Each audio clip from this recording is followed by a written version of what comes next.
Ladies and gentlemen, welcome to Casually Addicted's review of Destiny.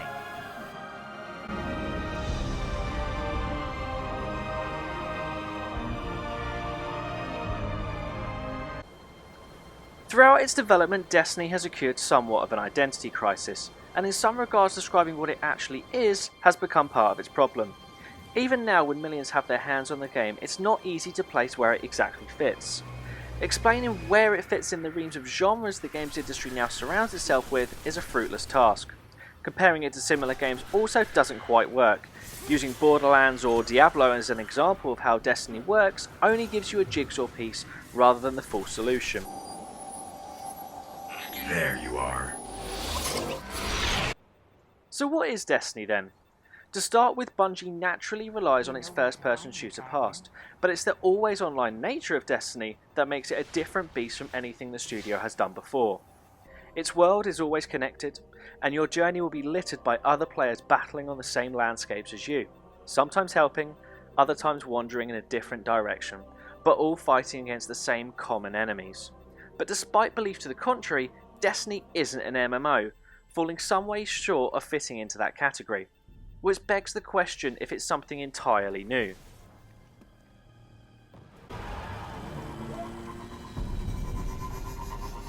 One thing Destiny certainly isn't though is a breakthrough for storytelling in video games.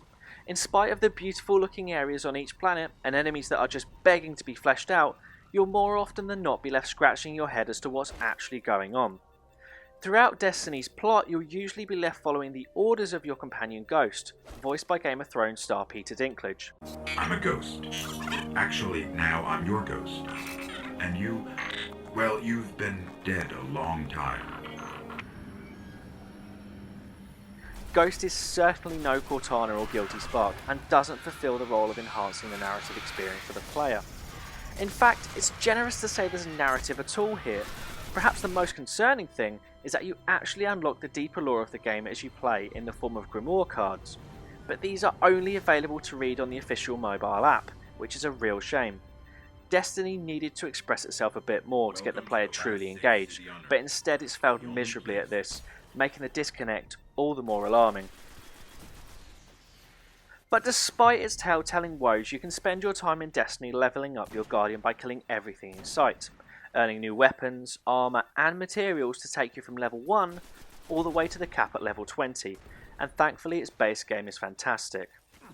It won't take long to get to level 20, but going back into Destiny's 4 playable areas of Old Russia on Earth, the Moon, Venus and Mars to find new trinkets and take on tougher enemies in strikes and the forthcoming raids keeps you playing on. There's something addictive about delivering a headshot with a sniper rifle from 100 yards before dashing in with your auto rifle and finishing off the last enemy with a throwing knife to the head. Its gameplay delivers a really satisfying sense of fulfillment that I've not got from a shooter in a number of years. Better yet is that it's all delivered on landscapes that are some of the most beautiful ever created. The settings look wonderful, with vistas that will send your jaw south and attention to detail that fits together nicely. But there's a caveat to this gushing praise. It feels dead. Despite its beauty, the areas you'll encounter often feel devoid of any activity. Yes, you'll encounter a pocket of enemies here and there, along with some choice quotes from Dinklage about hacking, but it just doesn't feel alive. Outside the main story missions, you'll be able to patrol around and find beacons containing missions to complete. But within 20 minutes you'll quickly realise that you won't really be doing much except repeating yourself over and over. Go here, kill 10 enemies. Go here and look at 5 enemies. Go into that building over there and take out this slightly tougher enemy. It becomes monotonous very quickly and hinders the attempt to make the settings actually feel alive and full of life. In essence, these missions really suck the life out of Destiny's world. The story missions aren't without criticism either, and have an unfortunate habit of recycling themselves over and over again. You'll move forward, hit a choke point, dispatch a number of enemies only to hit another choke point, and then reach a section where your ghost decides it has to hack something, all while you contend with numerous waves of enemies. Sometimes a slightly more powerful enemy will show up with a yellow health bar, because yellow means badder if you didn't already know. In spite of this system, most story missions are fun if not groundbreaking. It's a tried and tested formula that Bungie have managed to master over time, and while it doesn't have the sort of large scale set pieces we're used to seeing in their previous Halo games, it's enjoyable enough.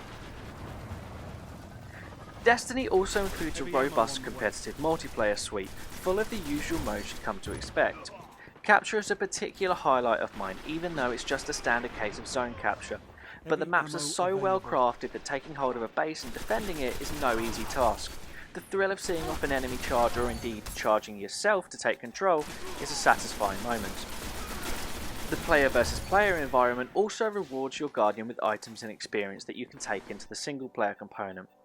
I actually found that levelling up in PvP was faster and routinely used it to my advantage when I fell behind the recommended level requirements on story missions. As a package, Destiny isn't the brand new vision for video games it maybe hoped it would be. It's a lot of old fleshed out gameplay traditions wrapped up in a different player connected layout with a new setting, and for the most part I did have fun. In my 30 or so hours with Destiny, I've certainly enjoyed my time, but a lack of atmosphere and meaningful things to do have hampered my experience. But if the timetable for releasing content is as vigorous as Bungie have hinted at, then in a few months' time we might be dealing with a different beast entirely, and the prospect of revisiting the review of Destiny is a very real proposition. But for now though, we have to review what the average consumer will receive in the retail box, and not on promises from Bungie and Activision on future content. And for that reason, we'll be giving Destiny a 6.75.